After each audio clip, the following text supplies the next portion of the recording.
If you are capable of causing depression to yourself, I'm saying this not without any concern for your illness or not due to lack of compassion, because that is the nature of what's happening to you. If you're causing depression to yourself, you are able to generate substantial amount of intense emotions and thoughts, but in the wrong direction. If you don't have very strong emotions, very intense thoughts about something, you cannot get depressed.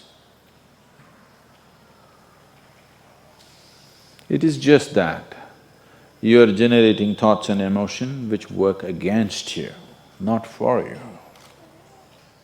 So you are strong enough to cause depression to yourself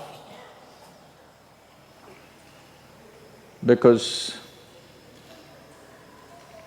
for you to cause a mental illness for yourself, unless you're pathologically ill, which is just a small number of people, rest are all self-created.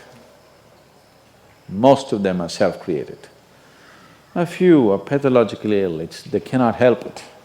It just comes from within because of genetic and other factors. Almost everybody here, if we train them towards a certain kind of thought process and emotion and push them a little bit with the outside situations, almost everybody will go lose their mental balance. They will become clinically ill.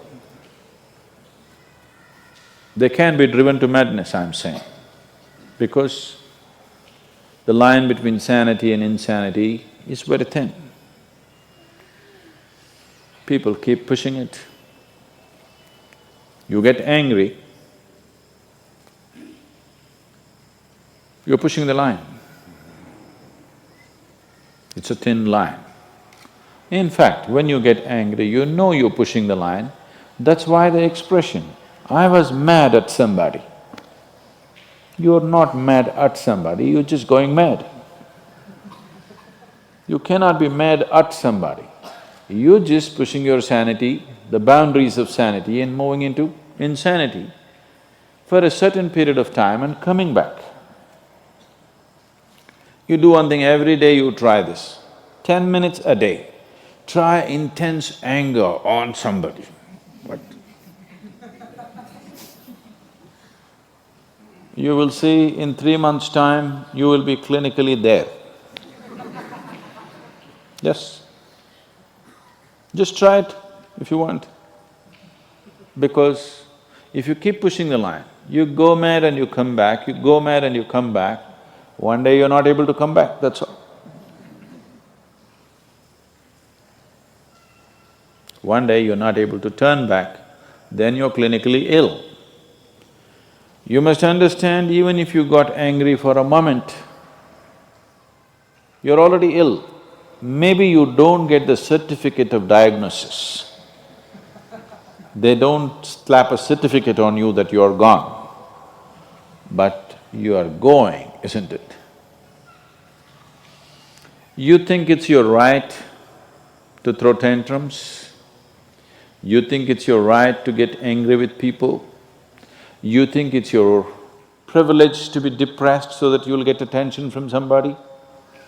You keep playing this, one day you will not be able to turn back. Keep crossing the line every day, one day you will see you cannot cross back. That day, you need a doctor. Till then, everybody needed a respite from you, but the day you can't cross back, they get the respite because now they can catch you and give you to a doctor.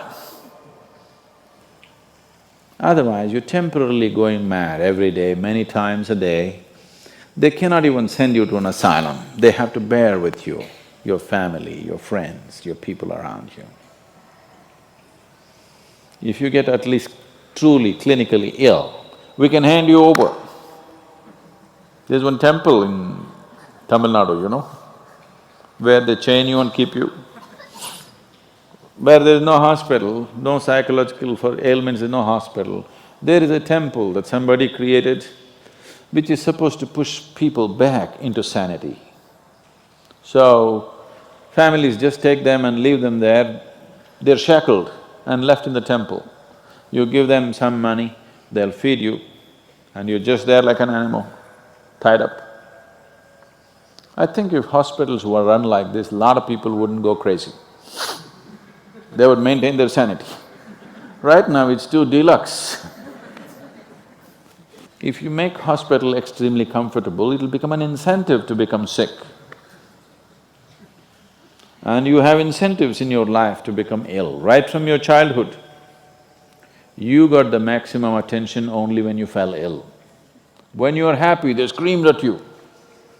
When you squealed in joy, they screamed back at you, adults. You… then boo-boo, boo-boo, boo-boo, boo-boo. When you are a child, physical illness is good because you'll get attention from your mother and father and everybody around you, and you don't have to go to school on that day. So you learn the art of falling physically ill. But once you get married, you learn the art of becoming mentally ill. Because if you want to get attention, you go sit in a corner, act depressed, people will pay attention to you. So you keep playing this game, one day you're not able to cross the line back. That day you're clinically ill. Unfortunately, in many ways, not just in the way that I said now, in many different ways, I would say 70% of illnesses on the planet, all kinds, are self-created. Even if you get an infection, there is a way. If you keep yourself in a certain way, physically and mentally, the virus and the bacteria will not work the same way as it works upon somebody else. If you set yourself like this, no matter what's happening, anyway, I have to go and do this, this and this. There's no break from that. The last 29 years, I have not been able to cancel one program because I'm running temperature, I got a cold, I got this, I got that. It doesn't matter what's happening, what you have to do, you anyway have to do. You can't turn back on that. Either out of your commitment or you have a boss like that. One way or the other, if it happens, then you will see, you will not at all fall sick so often. Because if you have temperature, you still have to go. If it's summer, you still go, right? Now, a lot of people don't go. It's a little hot outside, they don't go and work. Little cold outside, they don't go and work. A little raining, they won't go and work. A snowflake, they will not go and work. This is just weather.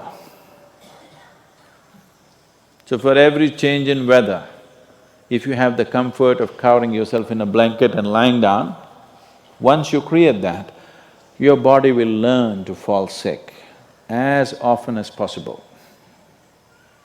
If you just keep it this way, it doesn't matter what it is, anyway I have to go and do what I have to do, you will see your body will just bounce back as quickly as possible, even if it gets the worst kind of infections. So you just have to set the necessary conditions for health, necessary incentives for health, both for yourself and your children if you have them. Do not set incentives for sickness. The child is sick, observe him from a distance, never go cuddle him. He knows that's the worst time of his life and he knows he has to get well soon. And give him the best attention when he is joyful. You will see he naturally learns from within. His very chemistry will learn that it pays to be joyful, it doesn't pay to be sick. If you make this very clear to your own biology, to your own chemistry and to everybody around you, you will see people will not fall sick as often as they are right now. So set that up for yourself. You will see you will get healthy. If you can turn your mind this way, you can also turn it this way. I want you to understand this. No, I'm like this because my father abused me when I was 7 years of age. If you know all that bullshit, you can as well turn yourself around, isn't it? It's time.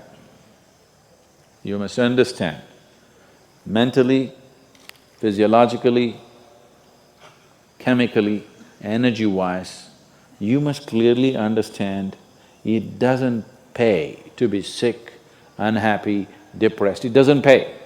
To be joyful and ecstatic, it pays. If you make this clear to all these people inside, they will all behave properly.